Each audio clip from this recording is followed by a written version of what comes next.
I'm gonna say this now, I'm gonna lay my cards out. This is the oldest whiskey I've ever tasted. We're here for a very special tasting today here in the VinePair HQ. My name is Tim McCurdy. I'm the VinePair Managing Editor, and I'm thrilled to be joined by Ewan Morgan, National Luxury Ambassador for Diageo North America. And I think luxury might be the word in question here today based on what we're about to taste. You. We're going to be talking about one of the most collectible distilleries on planet Earth, and we're going to be tasting two of the rarest liquids on said planet from this distillery, Port Ellen. Let's just talk a little bit about the story of Port Ellen. Opened in 1824 as a maltings, and then it was taken over actually by a 21-year-old distiller, a guy called John Ramsay. It got quite famous not only in Scotland but throughout the world. It was exported to the United States. Queen Victoria had it in her cellars at Balmoral. Good taste. Yeah, absolutely. Interesting distillery, but throughout that period from 1983 until this year, that's when it started to build up this kind of mystique and this lore around Port Ellen as one of the most collectible single malts. I think it's time for us to talk about the two bottles we're here to taste today. They're a pair. Yes. And the liquid, and then taste the liquid itself. Sounds good. Tell us what we're working with here. Two different examples from this distillery, the Gemini twins. And these came from 3 European casks from 1978. So they would have held Oloroso sherry in them. So we were really looking at an example of what does finishing do, not only in terms of flavor, but also in terms of what is happening on a chemical level. So this one is like almost like the pure DNA of Port Ellen, and this one is what it looks like when we amplify it and we put it into an active European sherry cask. Ostensibly the same liquids from 1978, and then we're just looking at an experiment in finishing. Wild, wild. Do it. Let's do it. All right, and we're gonna be tasting the Port Ellen original cask from the Gemini series. Looking up at here, we'll see that this one has a nice kind of golden straw color to it. I always say, you know, start your nose up here and finish your nose down here. If this is a clock face, we want to be starting above the 12 o'clock position and then finishing below the 6. What you will see up here is a kind of really nice kind of baked apple note. And then as you get further down, then you're going to get into this kind of deep manuka honey. And then as you get further towards the bottom, you're starting to get that kind of distant bonfire note. But there's also a really nice sweetness to it.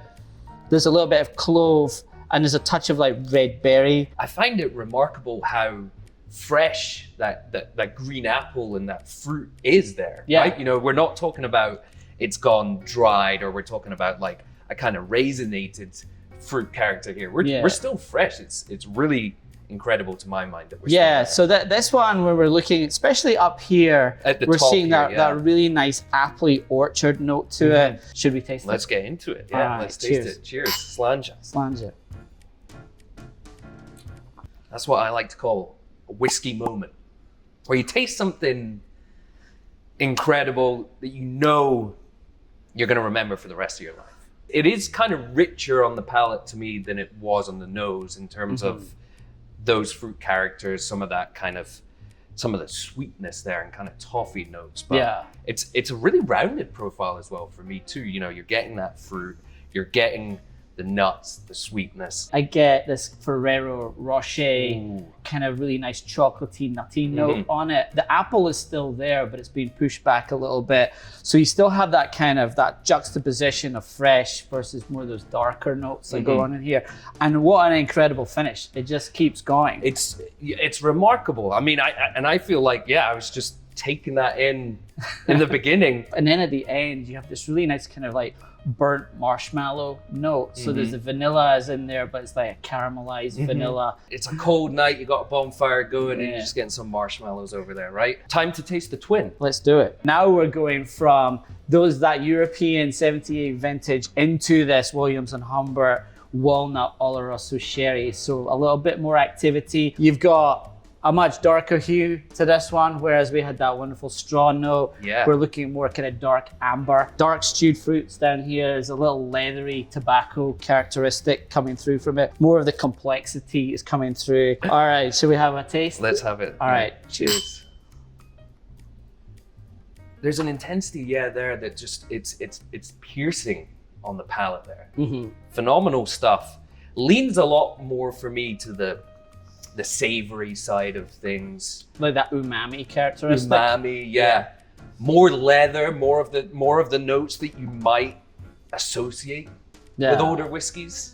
The sherry as well. I'm now getting a lot of that on the finish there as well. It's quite tannic. It is tannic, yeah. Long finish. I'm still tasting this now. Same. And it's just an insane finish, which I love. It comes in with these wonderful flavors, you know, that camp coffee, that stewed fruit, that bonfire that we saw with the previous one. Over time, smoke normally gets eclipsed by those fruitier or more gentle flavors, but with this one, it's remained fairly constant, which is very interesting to look at. If you had to pick between the two, which one would you lean towards? It's a very hard question.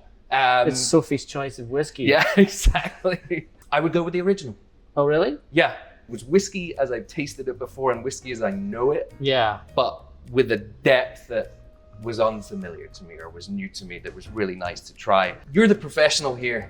These are whiskeys that you've spent more time with, that you know more.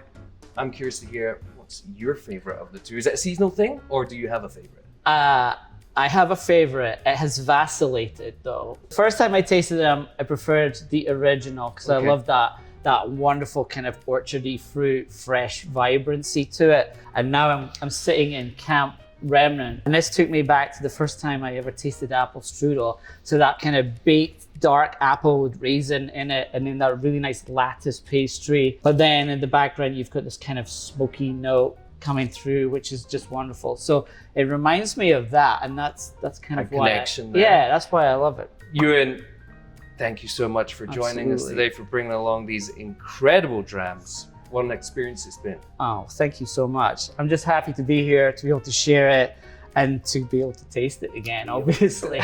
So thank you so much. Cheers. Cheers.